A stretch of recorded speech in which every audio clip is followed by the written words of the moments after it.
Hello, everyone. Sean Higgs coming at you.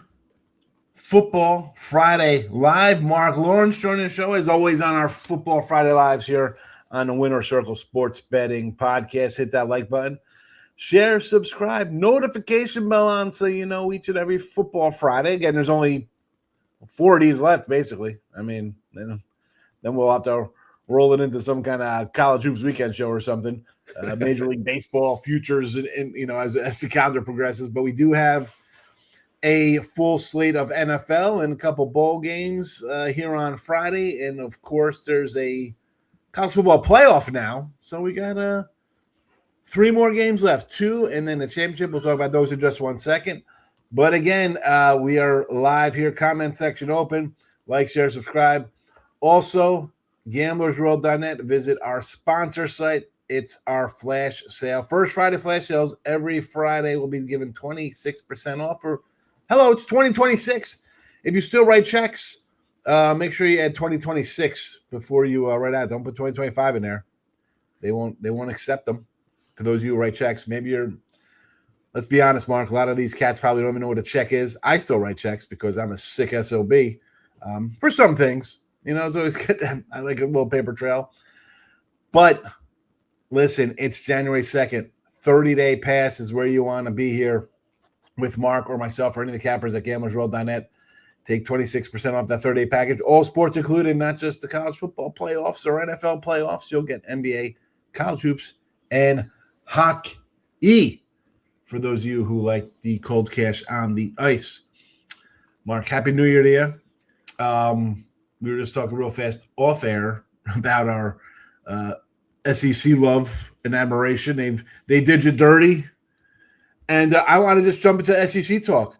Greg Sankey, this clown of a boss that he is, running a show here.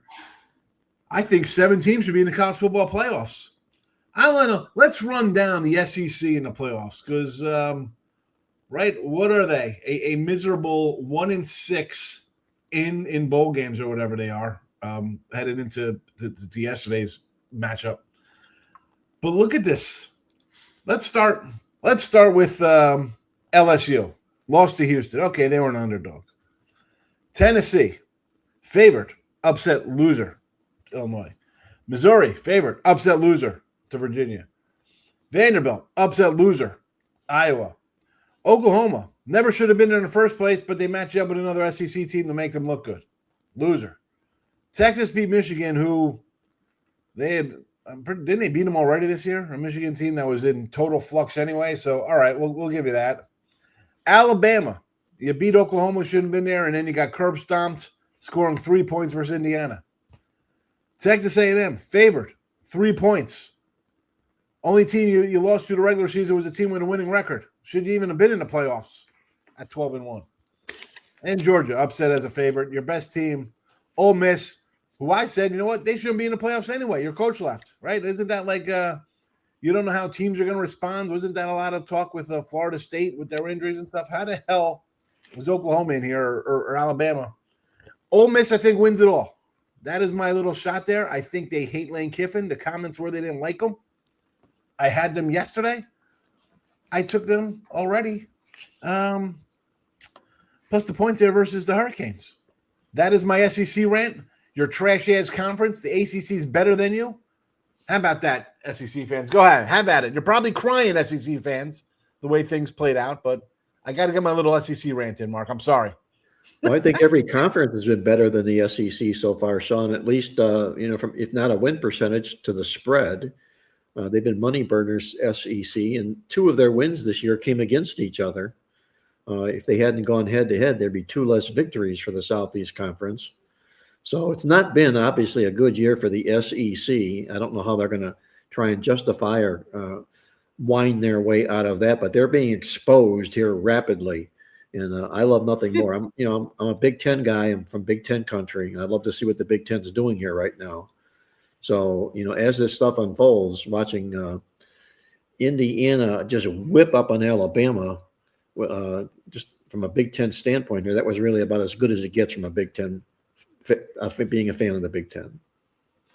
Indiana last year when they got to the playoffs, I'm like, these guys, they're not going to compete here, right? I figured talent-wise, they just don't have the depth to compete with the big boys yet, right? I mean, the coach might be great. I took Oregon versus them in Oregon. My thought process, Mark, is, hey, the depth is going to catch up with you. Nice year, nice second year. But no, they just rolled an Alabama team, and I had Indiana. But Alabama's still Alabama. They still have 15 years of recruiting and just the name brand behind them. You think they'd be able to hold on. Indiana wore them down like they were Alabama in 2016. It's crazy. Whether it was Alabama or whoever they played, it's been rough going for anybody that's taken on Indiana this football season here. And, I don't know if it's all a Kurt Cignetti deal because he's really won wherever he's gone, but he's doing it most impressively this year with Indiana. And I just tallied this up, and I looked at Indiana and what they've done. The points that they've allowed this year, they've held in 11 teams to season low or second low total points. They've held 11 teams to season low or second low yardage this year.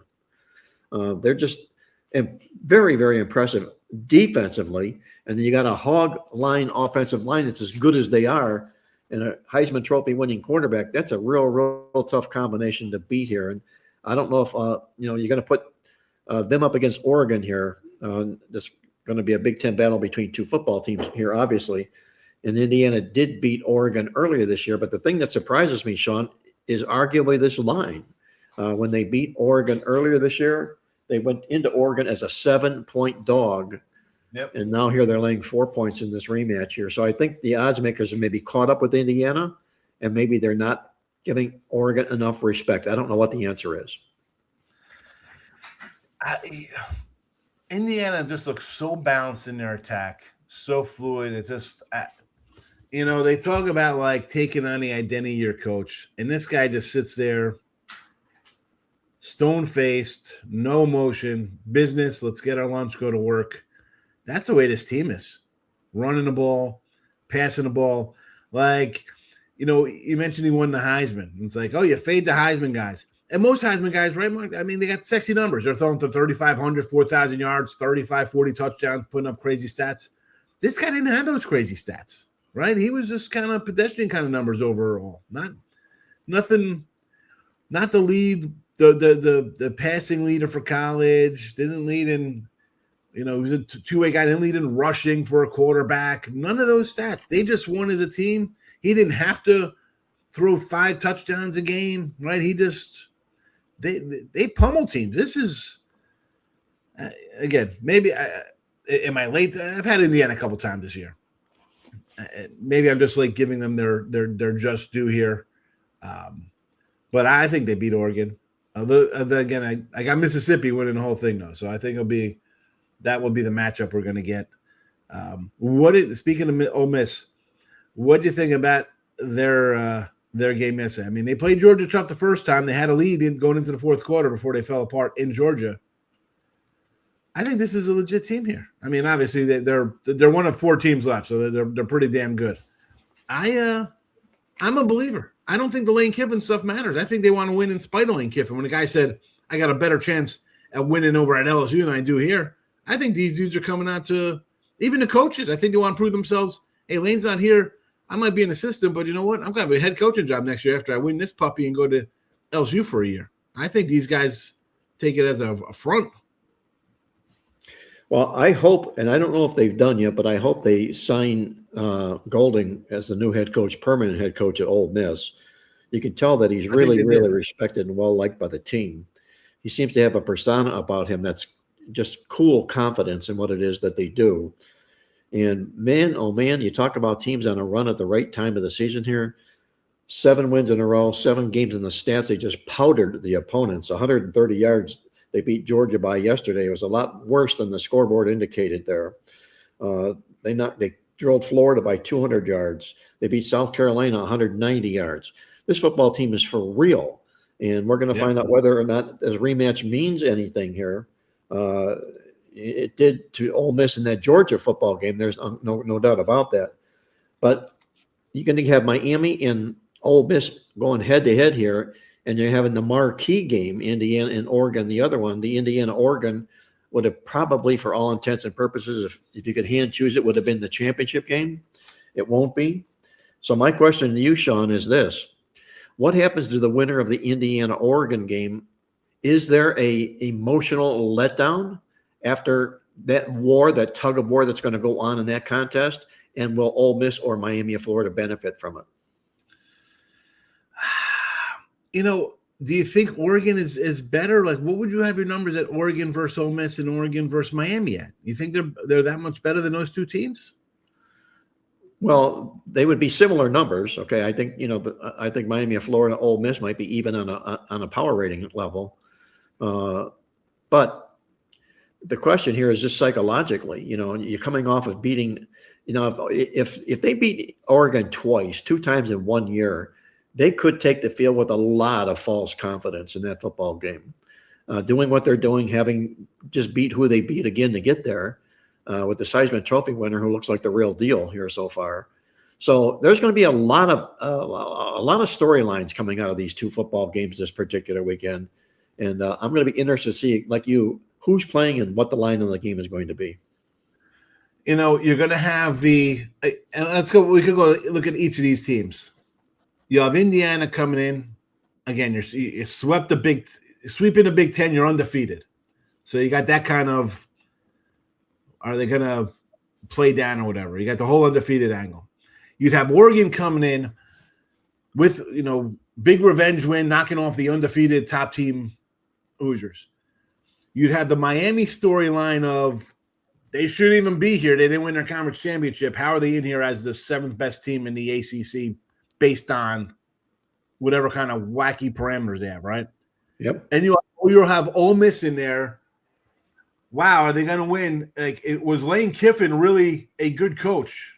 If you can leave a team with a defensive coordinator or whoever Golden is, because I think he did get the job, and you leave an assistant there and they win without you. How good are you? Every game, whoever comes in, it's going to be a storyline for each team, and how there could be a flat spot for everybody. I think, right? Unquestionably, that's what makes. This college football playoff what it is, because there's different storylines to different games every weekend and off of every result. And what kind of mystified me a little bit about this weekend here, 2 things. Number one, these teams with the bye weeks just absolutely bit the apple once again this year. They were 0-4, the playoff teams that had a bye last year, and they went 1-3 this year. That's 1-7 for teams that had the bye in the college football playoffs. Can you explain that to me, Sean? 1-7? You'd think you'd have some kind of – we talk about scripted plays. You'd think you'd have something in the back pocket to come out and run doing something silly. They're just anemic. It's tough. I mean, the Texas Tech game, well, let's pivot to that atrocity, I say, because we both had them. Yep. What the heck kind of – I don't even have an – I'm definitely not buying that defense from Oregon. Well, they were comatose, Texas Tech. They looked like they'd been in the field for the first time this season, playing a team that had 12 or 13 games under their belt. And, to not show up the way they did, it was absolutely disgraceful. 215 yards in a football game from an offense that could arguably have been the best in the country, to not even show up in a football game. I thought it was totally disgraceful. And like you say, we both had them. I had them in a big way yesterday, and I was just shell-stunned and shocked, and I still am, because I don't know if did we really see the real Texas Tech, or did we see the real Oregon? That's the question in this football game, because exactly. Texas Tech did not show up. And that's weird, because you can say, well, who Texas Tech beat? Well, I mean, they beat everybody who they had to beat, like every other team, right? Yep. The BYU wins look pretty good after BYU's nice little bowl game in front of Array. My favorite bowl, the Pop-Tarts Bowl.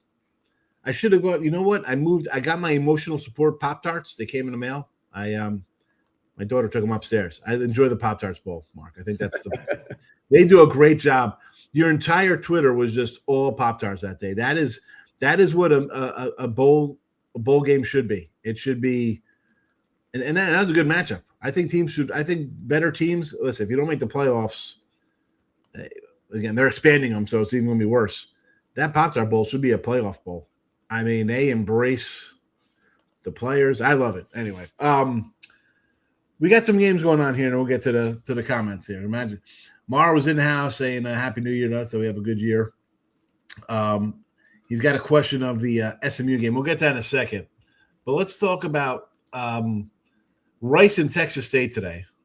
I wake up and the line is 19 because Rice is going with a third-string quarterback. Texas State finally just punched one in here in this game. I mean, what a 7-0, you're laying 20 because they think, hey, you can't – the other team's not going to score. At this rate, you're going to barely get there. This 20 – what is this game going to be, 21-0 in this matchup? This is what do you feel about stuff like that where day of it comes out that somebody's sitting and it's like, what the heck? The line just takes off another 5 points. Yeah, we're seeing all of these player opt-outs, the coach opt-outs. It's become sickening to the point. The UConn game, when UConn played this year, they had more player opt-outs and coaches. That list was longer than the Epstein files. It was horrible. I mean, and they played like it as well. Maybe we're seeing the same thing from Rice here in the same situation here. But Rice wasn't very much of a team when they had players.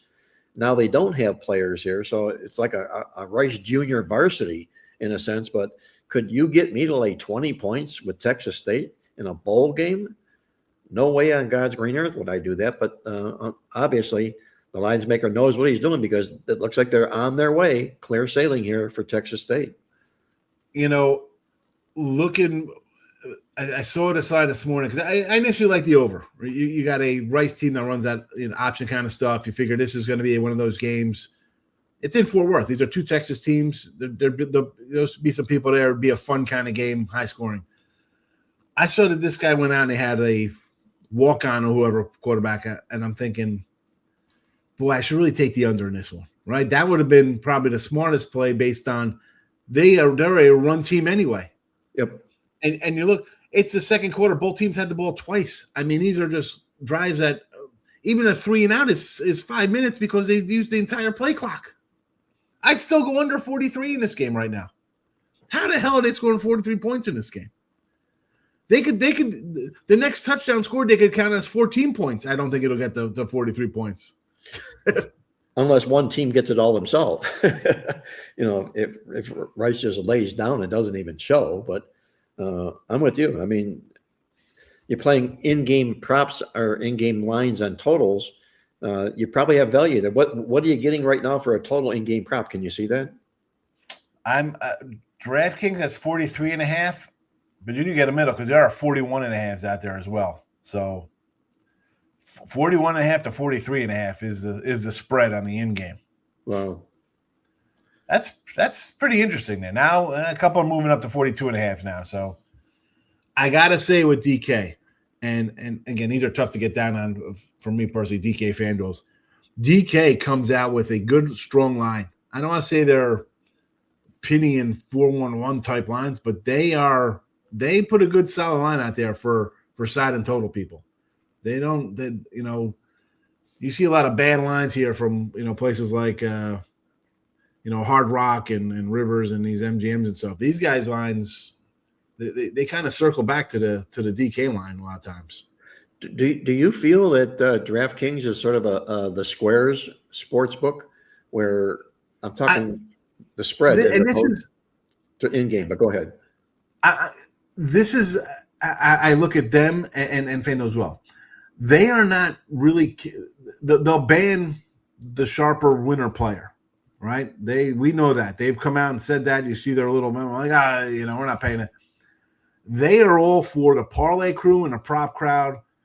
A guy got hurt, we're going to refund your crap. Like, that just pisses me. No, refund it. No. But they give it back to that person. That same person's going to re-inject it into that probably same game or the game afterward on something, right? I mean, no, people who are taking advantage of that stuff are just going to reload that up in a second, right? So I know it's square in the sense that they kick you out as soon as you start winning, and you know, I'm again, I get down, you know, I like my early lines. I was out of there in a hurry, you know, like it's like, oh, are you kidding me? What are you doing here? You know, line moves 7 points, you're definitely not welcome there. If it moves 2 points, you're not welcome. But I think they're more of a play to the common. I'm watching a game on TV. We're at Buffalo Wild Wings. We're parlaying. We're in gaming. We're player propping up. Here's your bad beat refund. They should have won. Here you go. This guy gets hurt, misses a half. Here's your refund. So they're catering to the players, what they're doing. Yeah, but that's I mean, that's not my kind of play. I think that's you know, I'm not a 6-leg parlay guy. That's great. Yeah, go 5-1 and lose money. How do you go 5-1 and lose money? How do you go to sleep at night? Well, you should learn a lesson is what you should do first of all. But what about when I'm talking about DraftKings, I'm referring a little bit more to the side, to the number to the side and their closing number. It always seems to be look at the National Football League. Their closing lines are a half a point to a point higher on every favorite that closes. So are they jacking the favorites up in the National Football League because of their customer base, knowing that they're squares per se? As I'm going to say, as it progresses, probably. But first to the market number, I see a lot of them come back to those kind of numbers. And it's weird because them and DraftKings are always a point off. DraftKings and FanDuel are always a point different. Right? It's always one has 8, one has 7.5 or something. You know, it's just. But when I look at their numbers like here, I'm looking at Minnesota right now. All right. And I'm on a live screen for Odds Logic. I got 8.5 DraftKings, 7.5 FanDuel. I'm going to go offshore to a 4-1-1, which is a pretty good book, is a 9, 7.5 a penny. MGM's at 8. I mean, you have a variety of numbers to get down on. I mean, 7, 7.5, 8, 8.5, and 9s. Yeah, there's a nice little spread there, you know, but it gets up into the dead number, but nonetheless, it's, you know, you're covering 2 different point spread numbers there for sure. You know, it's I don't know exactly because they do come out higher, but I notice a lot of times they're still set where they should be. You know, I mean, you get a number like that where it's a little different. Everywhere else, they're the same as everyone else right now. But I get you saying being favorite people because most people are favorites and overs. It's for sure. You mentioned Army playing UConn in this opt-outs. Yes, I love Navy today. We gave Navy out the other day on the show as a show pick here. Service academies, I think you probably noticed, 19-3 straight up in ATS run. Yeah, and murderous favorites, Sean. Murderous favorites. I mean, you know, obviously they're focused for the football games. You know, they're not going there partying, and it's not all tailgate time for them. That's the military, and you know they go and do what they do best. That's the job at hand.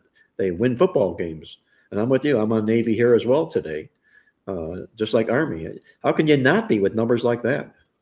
It's just a no-brainer. You have a team, Army, Navy, they're going to show up. There's not opt-outs. They're coming in professional. We're going to do our job. And the fact they run the ball, they're just going to pummel a team who's not totally in it or have opt-outs. And Cincinnati, you lose a quarterback with those 30 touchdowns or runs for 9 touchdowns, you're going to have a problem. It's going to be a problem. Well, for sure it's going to be. That's, you know, he was the leader of the team, Sorsby, and he opts out. I mean, another sickening, saddening case of these players leaving programs, not because they're injured, but because they want out, because they want to take NIL money elsewhere. And that's, to me, is just, there should be a law or something. It needs to happen to prevent all this. This is. I think ridiculous. You have to. Listen. If you're a freshman or backup your first year, second, you can leave automatic. You get that automatic transfer.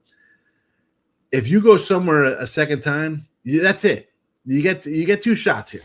You know, if you didn't suit up a game, I could say, all right, you can get out of here, right? There's no, I'm not blaming a kid who's a freshman who sits, he wants to go somewhere else, and then he plays 3 games, they move him, he wants to move somewhere else.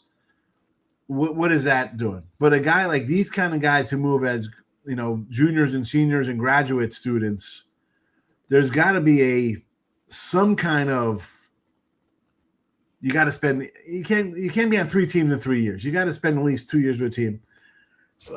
And I understand. Listen, are these guys going pro, Mark? A lot of these guys? No. You're not going to get a contract. Stay in school till they're you're making 26. their money in college, though, Sean. That's where they're making it right now. You know, they're not. I try to stay at school for a couple, 2-3 years, right? And honestly, the way the NFL quarterback situation is with these young guys, why wouldn't you stay to your 25 or 26 and go in the NFL as an older player?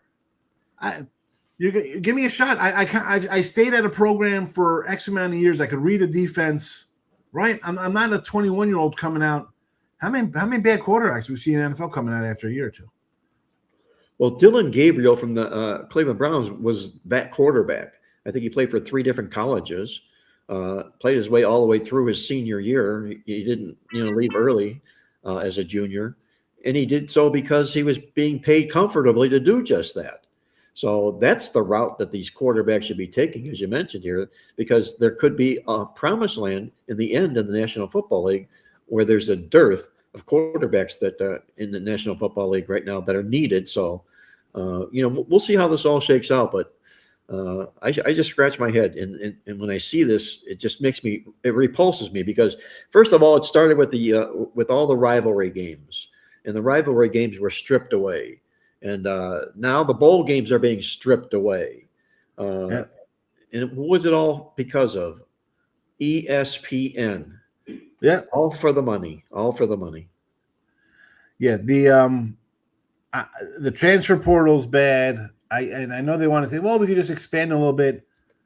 If you got a kid in college, you know how this works. They got, their semesters are like, it's kind of like financial years. They're like from January to June or something. You have so many different sports. And let's be honest, these people, they can't tie their shoe. There'd be no way to, we're going to just do it for one sport. It would not work. They'd screw it up. They have screwed it up. Look at where we're at.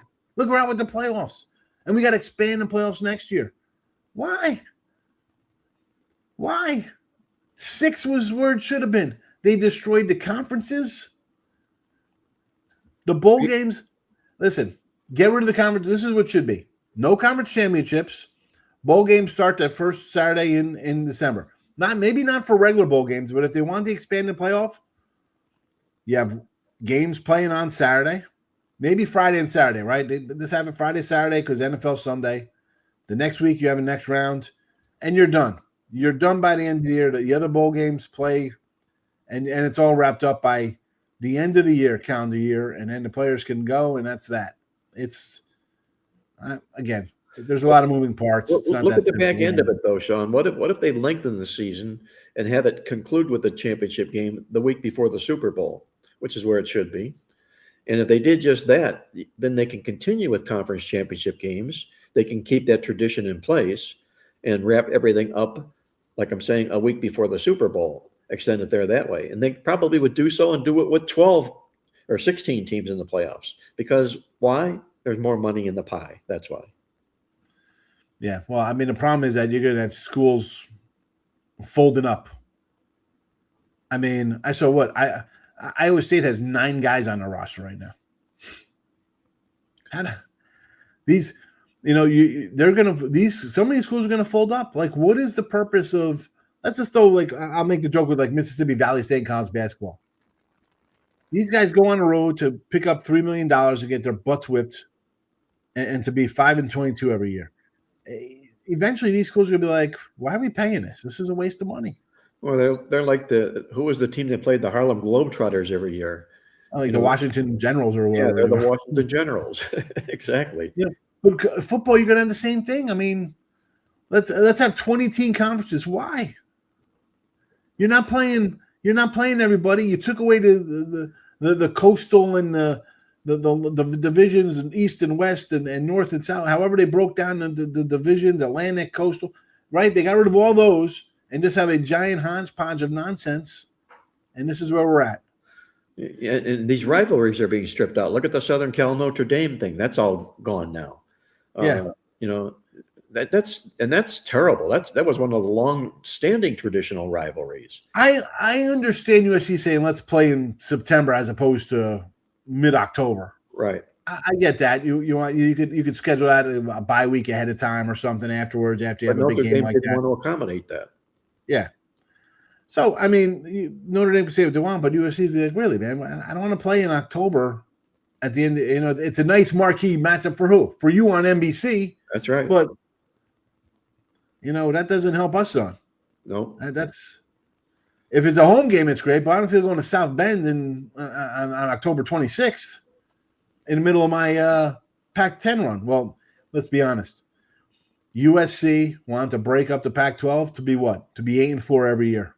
Enjoy the New Mexico Bowl, USC, because you are not going anywhere. You're an 8-4 team now. You're not built for the Big Ten. So what you're saying is they did that to ensure that whatever bowl they landed in, they would be the favorite because it would be a very soft bowl. Yeah. Well, we saw what happened last time as a nice soft favorite. What happened? They lost. Yep. They lost in their soft bowl. Yep. There's a backup quarterback. USC should be like, you know what? I want to go back to the Pac-12. Can I go back to the Pac-12, please? We got a game going on. 7-0 here. Rice going backwards on a 5-yard pass. Magic Mar. What about this game here? Arizona, the SMU game. 1.5, 51.5. I have nothing. I have zero. I mean, I kind of like the over just because I think you got two quarterbacks. You can put some points up. They're staying and in at the transfer portal. They'll be interested in the game. I think this would be a wild one like the USC game. High scoring, points on the board. This does have the making of an over for sure. It does. Right. The styles of the teams, the defenses are nothing special for sure. And hey, it's the Holiday Bowl. Why not let it all go? I mean, it's the last bowl game, regular pure bowl game of this season before we get down into the college football semifinals. But I agree with you. I think that could be an over game. I can't believe, like you just said, that's it. Bowl games end tonight. They're all over. January 2nd. Remember the good old days? You'd have some kind of random game on January 9th, like the some kind of tire bowl or something. There'd be like a random game with like Mid-Tennessee State being played on like a January 7th or 9th before the national championship. Or the 1 year we got a game after did we get a game after the championship one time, a bowl game? I think we did. Right? Yep. But that's all out the window, Sean. It's all for the sake of purity. Listen, we're old guys. We like to reminisce about the good old days when it was nice. Mar had Georgia 3 in the safety. Oh, my goodness. Danny Boy said he would have smashed his TV on that one. Probably would have not been a good look. Ronnie wants to come in some NFL here. Happy New Year, Ronnie. Let me ask you about the NFL. What do you see here? I mean, he wants to do a team total. I don't think Josh Allen plays the whole game here. But then they got little Trubisky. I got MVP Trubisky, this guy. I think he can come in and throw the ball a little bit. If Trubisky gets in here, I think this game goes over. Because I think he'll be the guy throwing to I think like Knox and Shakur, if I saw correctly last week, they didn't get their bonuses. This would be bonus time here with Trubisky coming in off the bench and throwing for like 245 yards in the second half. 7. I think this line was 13. It's come down because, of course it does. I can't take the Jets at 7. 22.5. I don't know. What are your thoughts on this? I mean, we'll talk about this game real fast, but then we'll talk about it in general on the week 18 after. 22.5. What are you saying? 22.5. That's for his team total for the Bills team total over. Okay. Buffalo's team total. Okay. There's some need for Buffalo in this game. I mean, they have reason to play. The Jets are the Jets are the Jets. They're, when have they ever showed up in a game when you can count on them? They haven't. I still think that Buffalo is going to be the right side of this football game. And I agree with you. I don't think you're going to see a whole lot of Josh Allen. Some people I've heard even say he might be out there for one snap just to continue his streak. Yeah. Who knows? They don't want to risk injury, that's for sure. He'd be the last player they'd want injured for sure. But I would only look to Buffalo in this game. I think the New York Jets have got their bags packed, and they're waiting for the final gun to sound, and they're off on the airplane to head home. I think their season is all but done. And Buffalo, like I say, a little bit choppy down the stretch in the end here, and everybody had them to be the team out of the AFC. They don't look to be that team out of the AFC.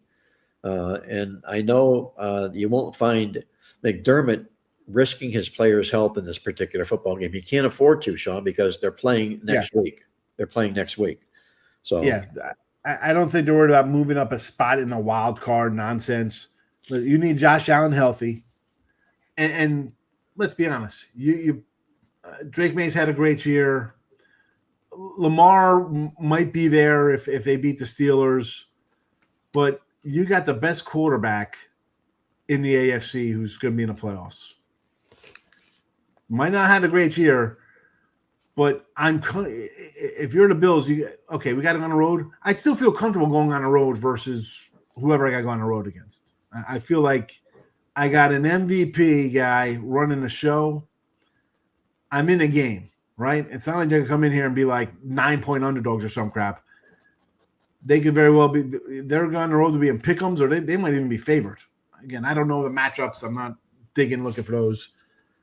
But like you're saying, you need 100% health. You're going on the road for the rest of the playoffs.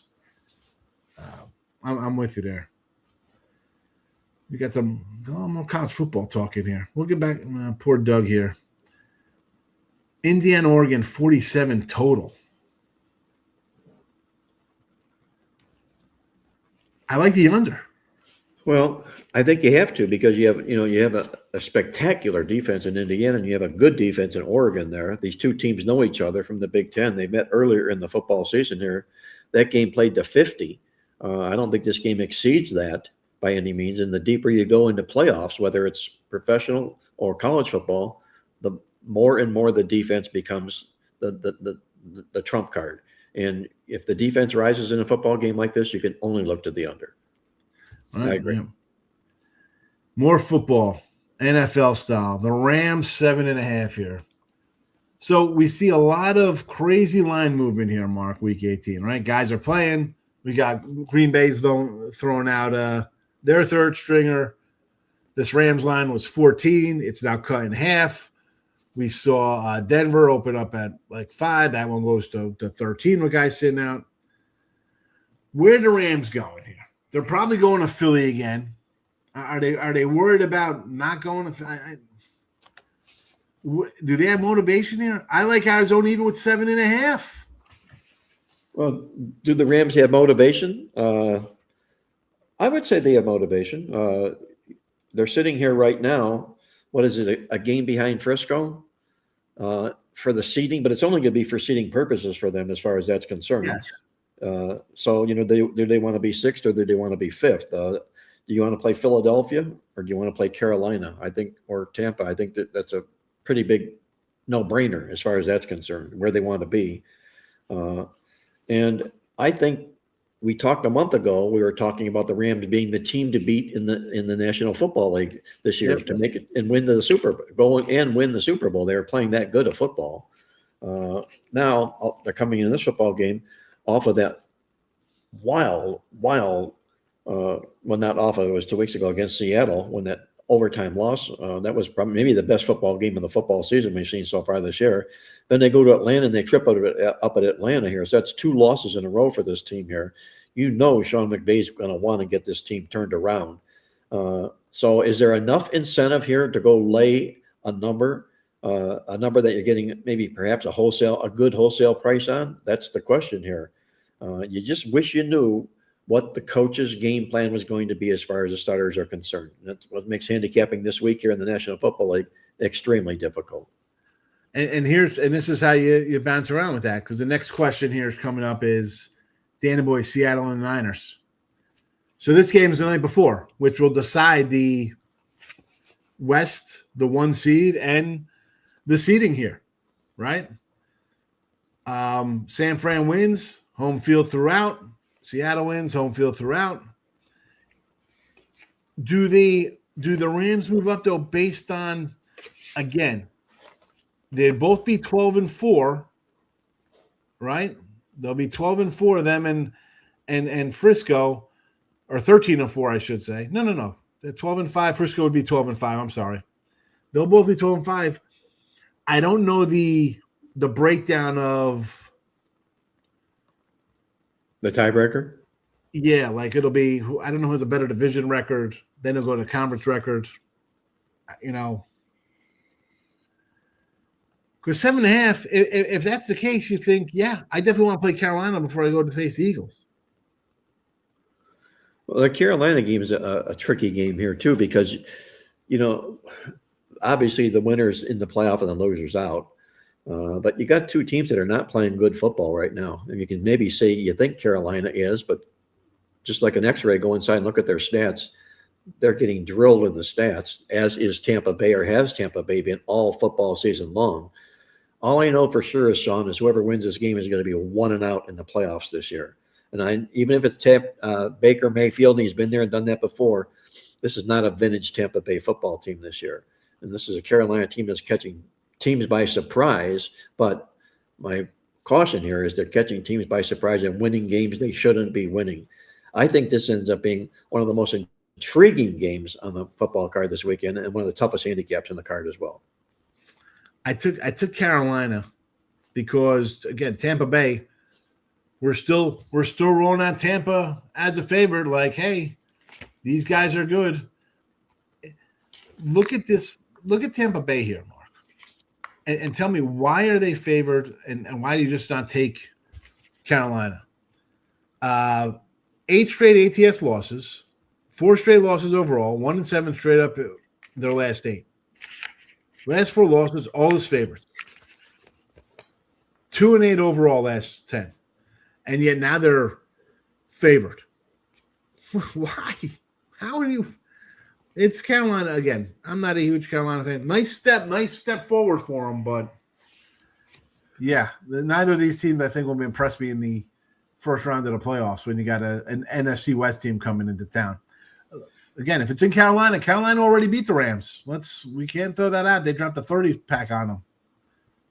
Well, when's the last time you saw a team, Sean, lose 4 games in a row straight up as a favorite and continue to maintain the role of a favorite? That's Tampa Bay coming in here. Ridiculous. Yes. Why?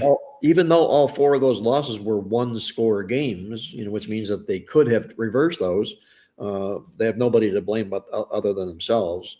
And like Carolina, they were getting drilled in the stats all season long. They have won the yards in 3 of their last 4 football games, which to me becomes a little bit of a buy sign for Tampa Bay. But I don't want to have to ask a football team who's playing bad football to have to lay points and all of a sudden expect them to play a good game.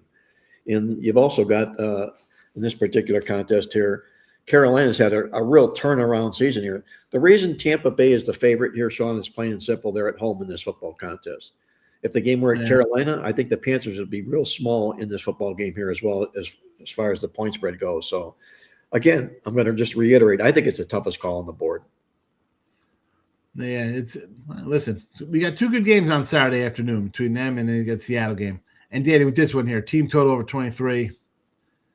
I don't know. I mean, the Niner defense, I guess, is a little suspect, but, Darnold has had problems versus the Niners, the Rams, the Lions, better teams. So I'd rather go with a game over than a team over in that one.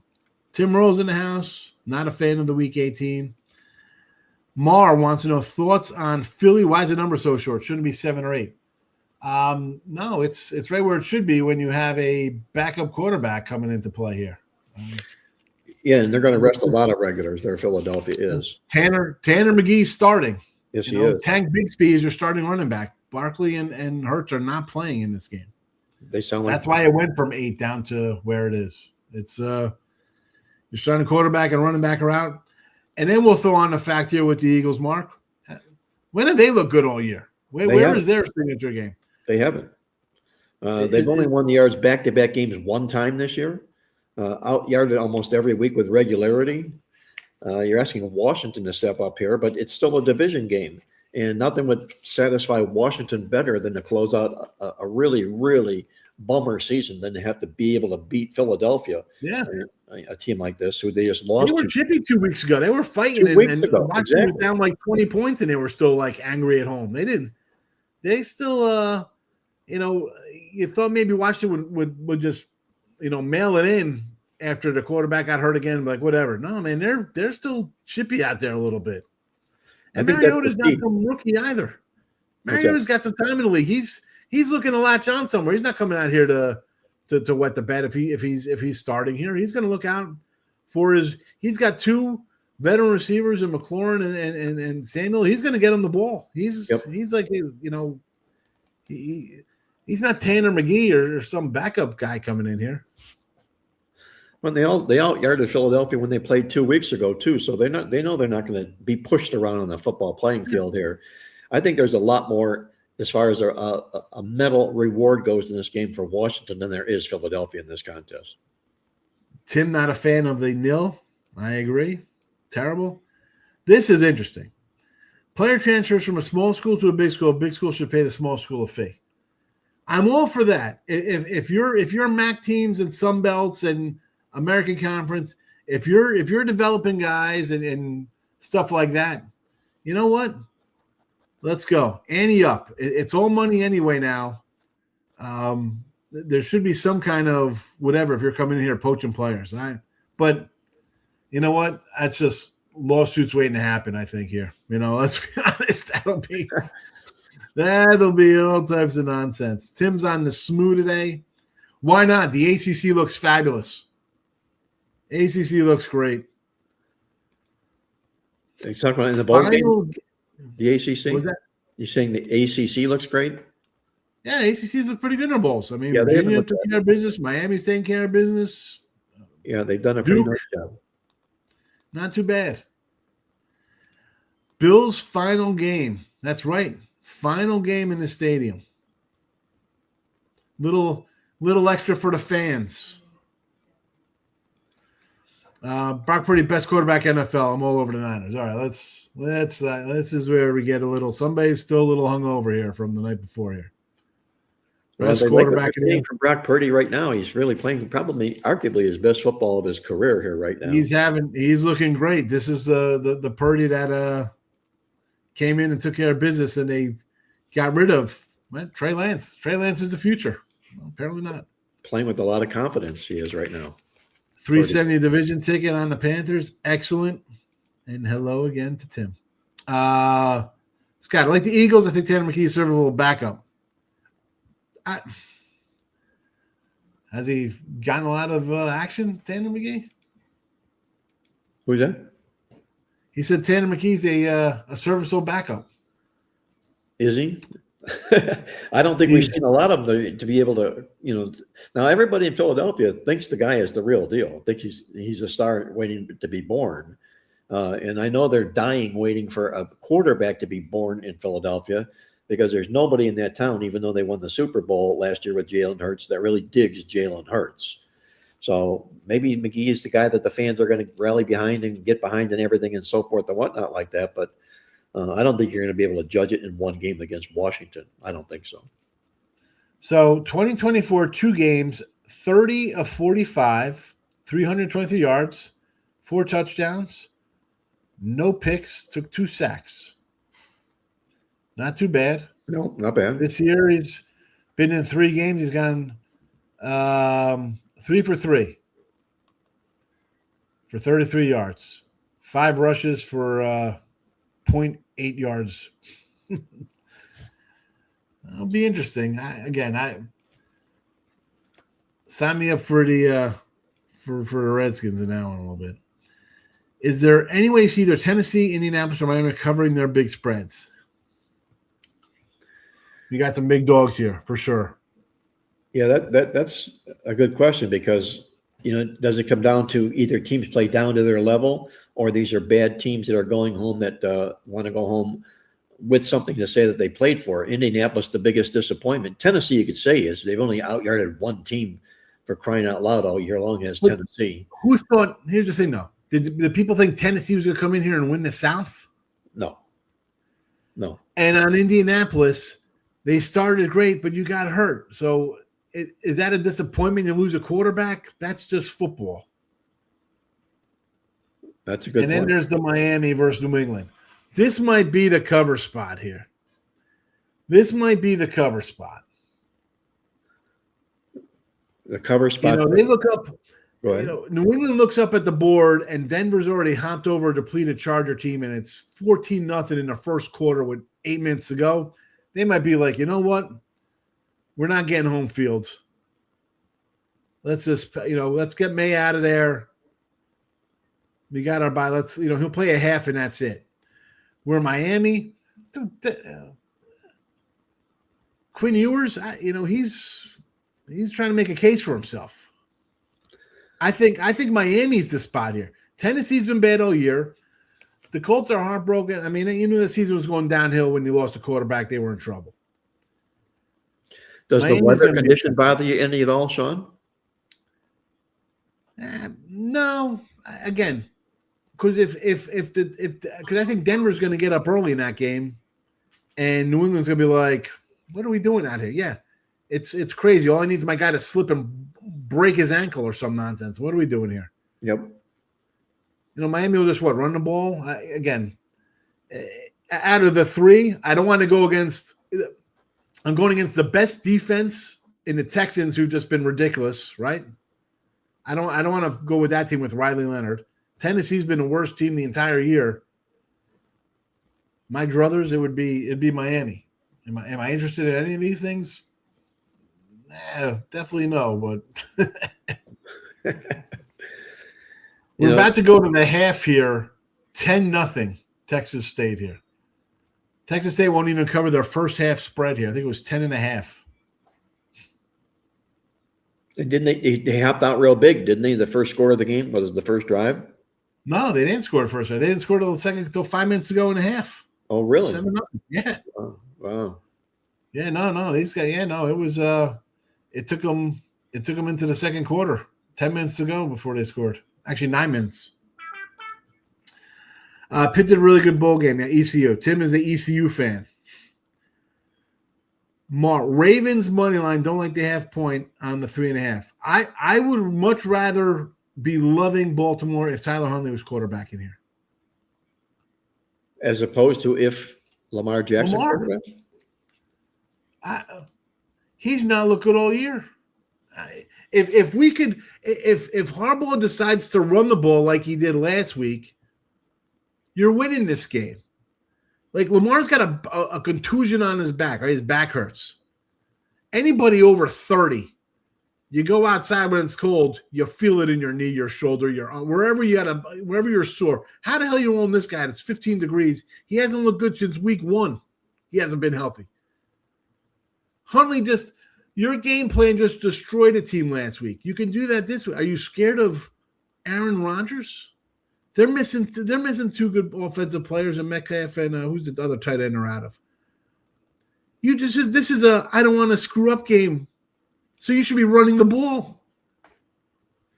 I think that you'll find Harbaugh doing doing just that, controlling the run and leaning on his defense in this football game. 55-yard pass for Rice here to the 4-yard line with 30 seconds to go. Oh wow! Wow. Couldn't it be one of the better bowl games, As far as the Ravens and the Steelers are concerned, the thing that jumps off the page is the history of the closeness of the scores within the series. 98 games they played since 1991. 48 of them have been decided by 1 score or less. 28 of those have been decided by a field goal or less.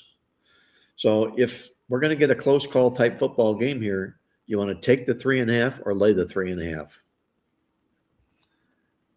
I'm laying it. Here's the thing though. I like 3.5s and 7.5s when they open at that number. Like I don't want to be I got to take that extra half point. So this was a 3 because it was a Huntley sighting. Lamar Creswell. So when it moves to a 3.5, I'm a little less inclined because it's based on news or people. Oh, we got some news. The line's moving. You know what I'm saying, Mark? Like I like more like injury news, right? Exactly. Yes. It's like, oh, this is going to happen. We're going to move the line up. Like it was a flat 3 the whole time. Lamar's going to play. It moves a half a point. The fact that he's only worth a half a point tells you what the books think of him right now.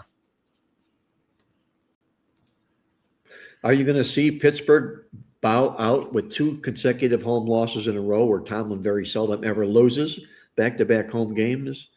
Are you going to see Aaron Rodgers bow out as a home dog in what might be his last game in the National Football League? There's a lot of storylines that are going inside this game here. And what caps it all off is going to be Sunday night. It'll be the last game we'll see in the regular season this year. I'm wondering if Pittsburgh is a little tad embarrassed by their play of late here. I know at the beginning of the season, they were winning games they should not have. They were getting out-yarded regularly. They went 3-1 to start the season. They got out-yarded all 4 football games.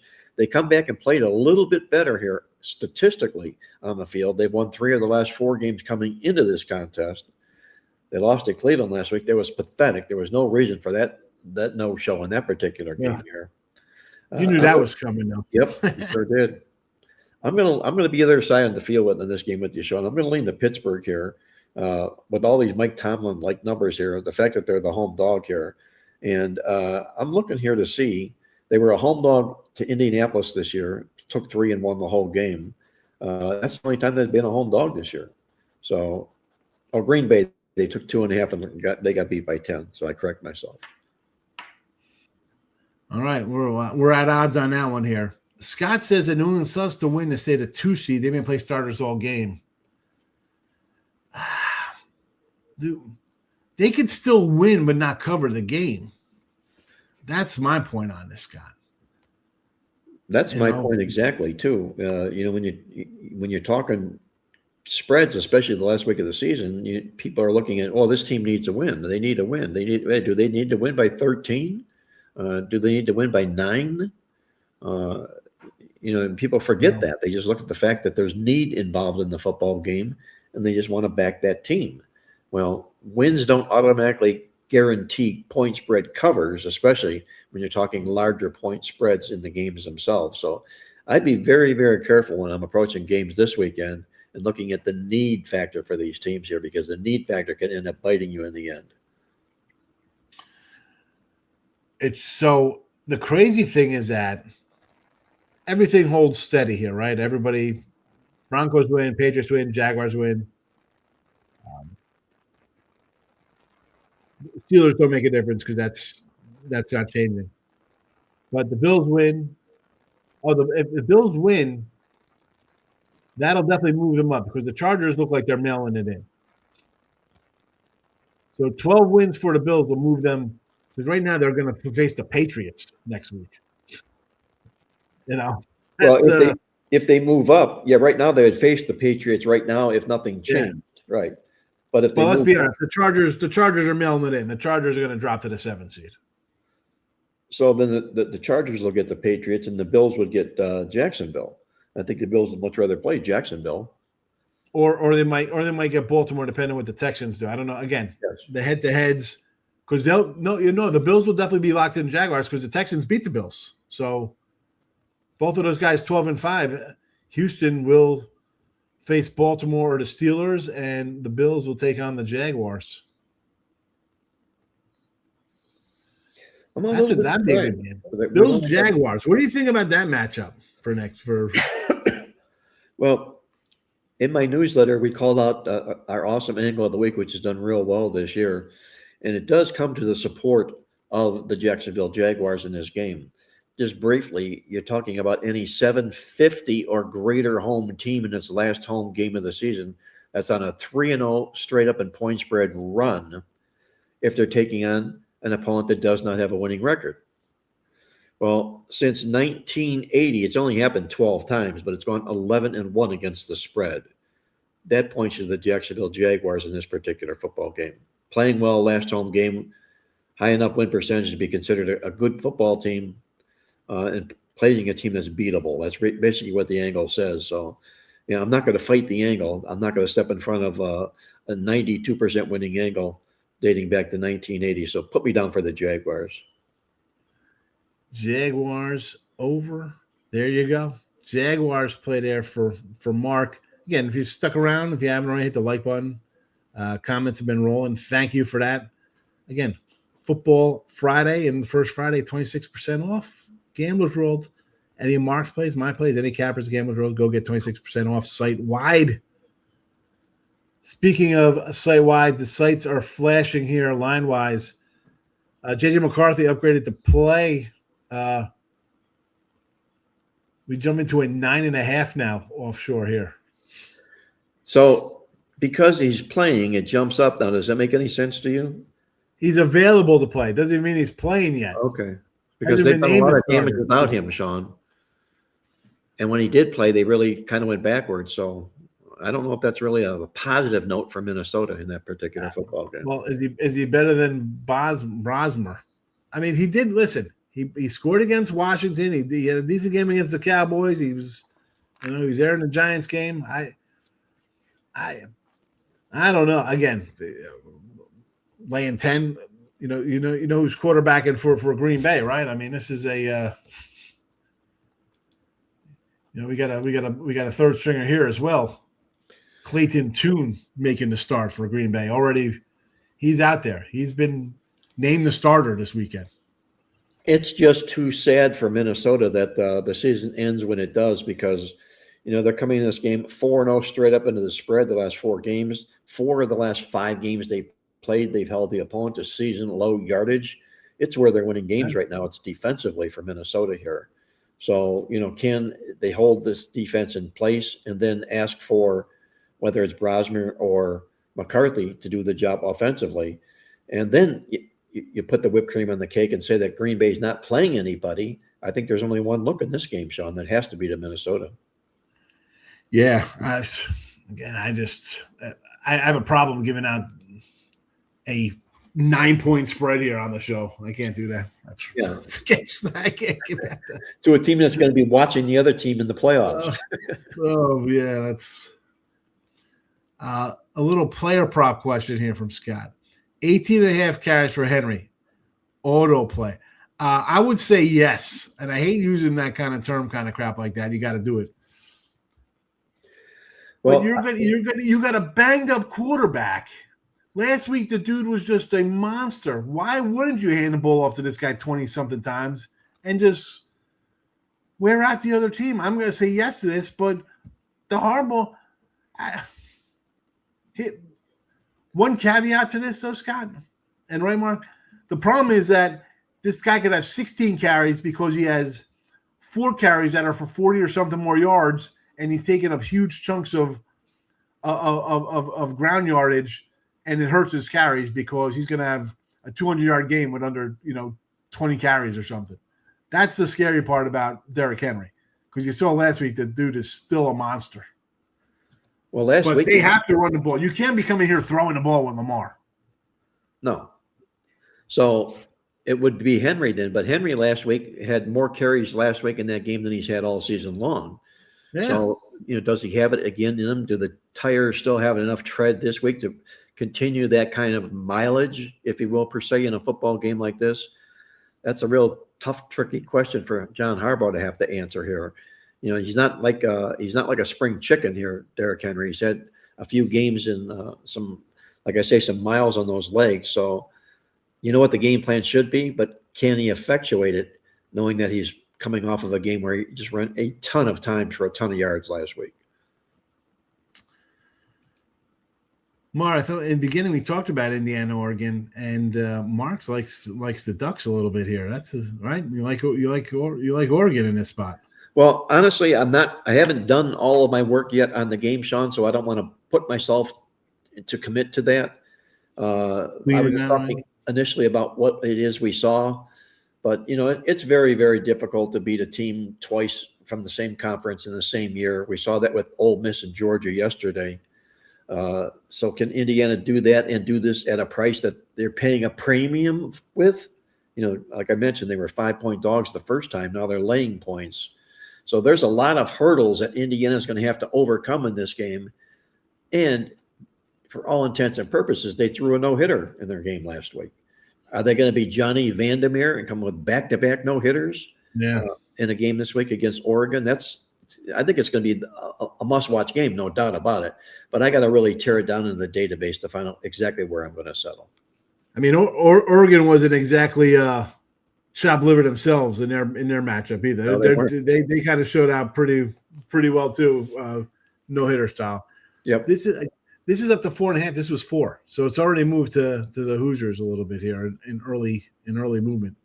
And I think I saw what bowl revenge games are 8-0 now.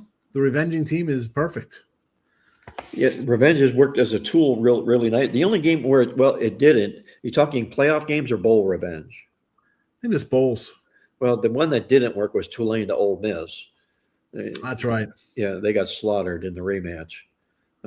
But if you're talking apples to apples, you're talking group of 4 teams to group of 5 teams against them. It's one thing. Power 4 teams to power 4 teams is another. And you've got revenge here with the power 4 team, and I think that's where it's held up real well, is with the good quality power 4 teams. Yeah. Makes sense. I mean, like I said, they were a dog the first time they played. This is a 10-point line swing on a neutral. Yep. What would this be in Indiana? This line's a 9, 10. I mean, more, right? If this 4.5 neutral, would be they'd be 10-point favorites in Indiana. Mathematically, they should be, but they wouldn't just because of the field, the look and the feel of the game. You can't lay 10 points to Oregon. I don't care what team it is that's playing right now could lay 10 points to Oregon. But by the numbers, like you're saying, it would be or should be.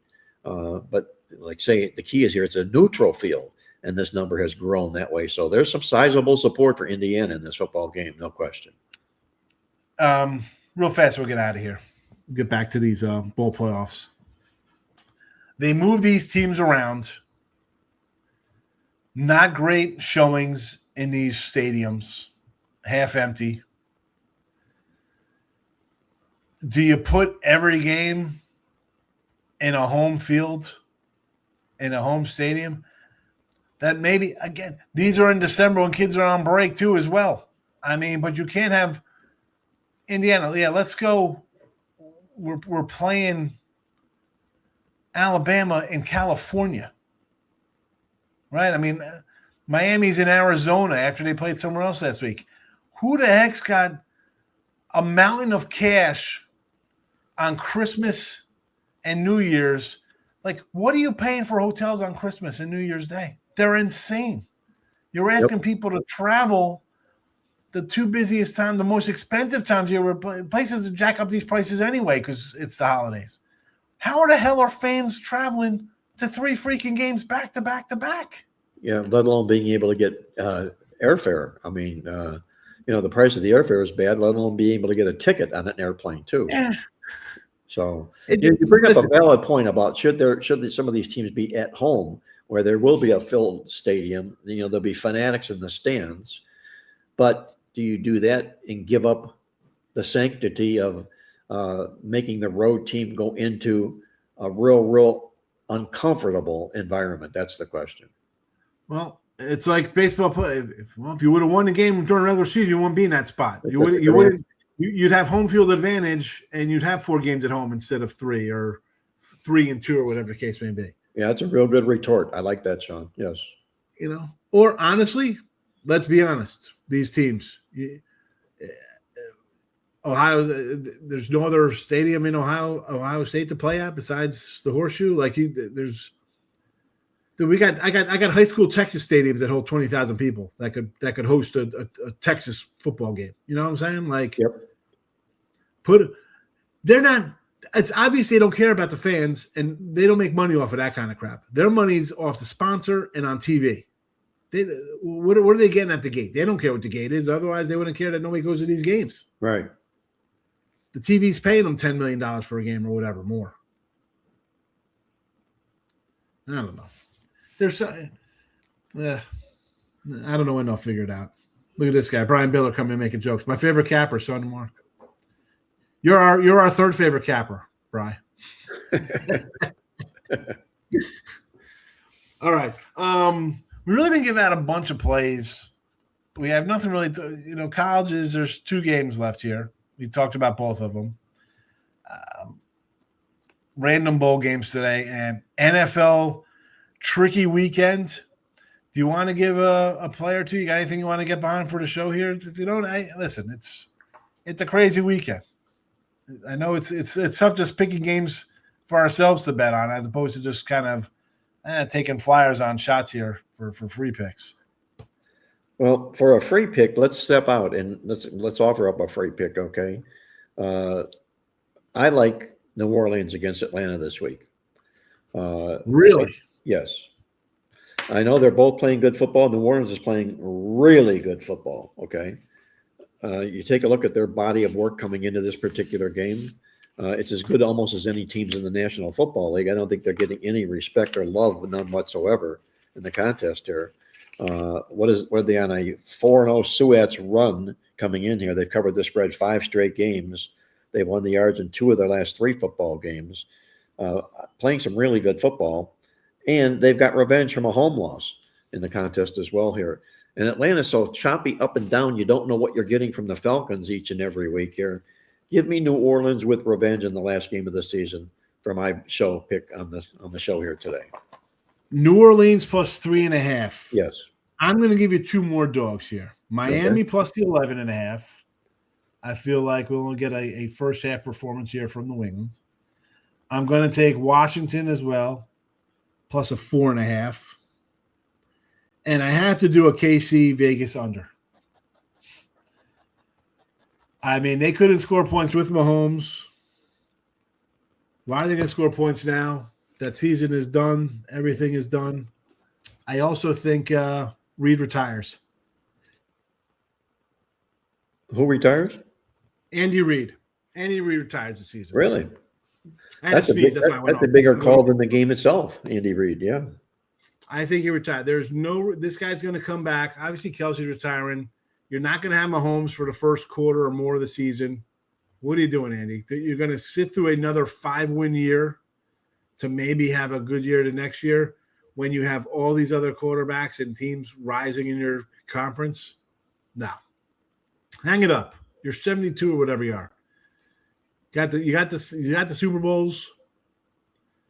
I think it's you go out on a high note. Be like, you know what? When are you coming back for? Because think about it, Marc. It's not like you're coming back next year and having a winning season with no Mahomes.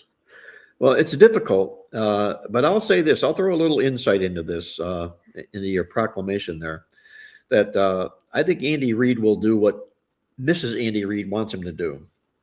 And the reason I say that is I have some really, really good contacts in Philadelphia where Andy Reid was coaching.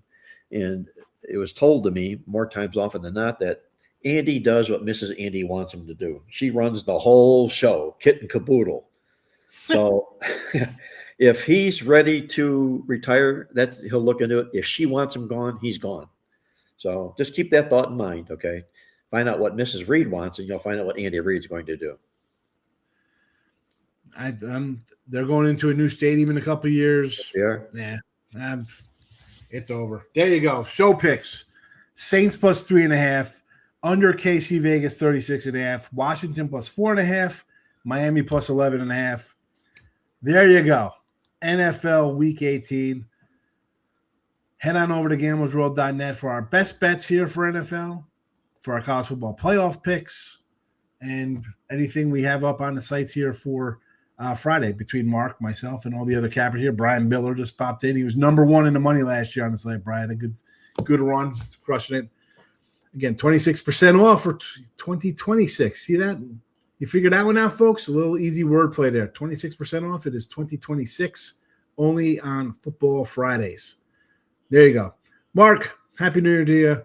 A couple more of these left, and that'll be a wrap. Then you'll jump into the magazines, getting ready for the new year. Yeah, we're going to get it ready now. I'll say one thing. I know the boss is only glad that it's not 2090 because it would be 90% off. But it's 2026. So. $20.99. Yes, Yeesh. It'll just be free. It'll be free every day. Friday, we'll just come in here and give you all the picks. exactly. All right, have a good one. Thanks, Hey. everybody, for popping in. We will see you next week. Bye-bye.